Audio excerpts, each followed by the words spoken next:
আজ আমি বানাচ্ছি ফুলকপি আলুর তরকারি, যার জন্যে কড়াইয়ে তেল দিয়ে জিরে ফোড়ন দিয়ে ফুলকপি আর আলুটা ভাজতে দিয়ে দিই। আর তার সঙ্গে দিয়েছি একটু টমেটো কুচি। এবার এটা একটু ভাজা ভাজা হলে এর মধ্যে আমি দিয়ে দিচ্ছি আদা, জিরে, শুকনো লঙ্কা বাটা। এই বাটা মশলাটা দিলে ফুলকপির টেস্টটা অসাধারণ হয়। তার সাথে আমি দিয়ে দেবো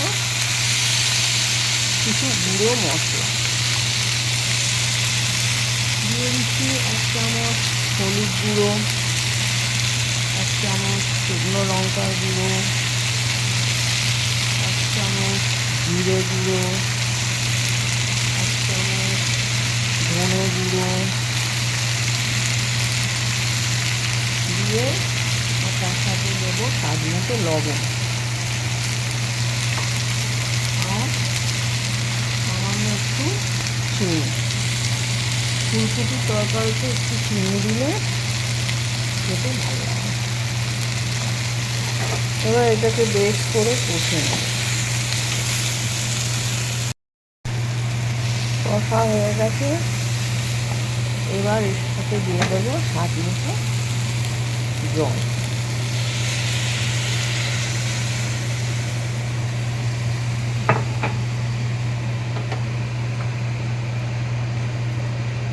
জলটা অল্পই দিতে হবে, খুব বেশি দিলে এটা বেশি সেদ্ধ হলে এর স্বাদটা চলে যায়। ওই জন্য পরিমাণ ফুলকপির তরকারি রেডি। এটাকে ঢেলে রেখেছি একটা পাত্রে, আর এর ওপর দিয়ে দিচ্ছি সামান্য একটু গরম মশলা আর একটু ধনে পাতা কুচি।